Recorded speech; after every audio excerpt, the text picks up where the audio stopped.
अच्छा भला हमारे लड़के वहां पे वर्ल्ड कप जीत जाते,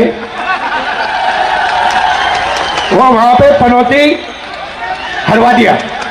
जी हाँ दोस्तों, तो हाल ही में इंडिया और ऑस्ट्रेलिया का फाइनल वर्ल्ड कप मैच हुआ था, जिसको देखने के लिए बड़े बड़े स्टार भी पहुंचे थे और साथ में हमारे प्रधानमंत्री मोदी जी भी पहुंचे हुए थे। हालांकि भारत वर्ल्ड कप हार गई और राहुल गांधी का इसी पर आरोप है कि प्रधानमंत्री मोदी पनौती है, क्योंकि वो वहां पर मैच देखने गए तभी टीम इंडिया हार गई। राहुल गांधी की ऐसी बयान पर सियासी गरमा चुकी है पूरी तरह से। राहुल गांधी ने जिस शब्दों का प्रयोग भारत के प्रधानमंत्री के लिए किया है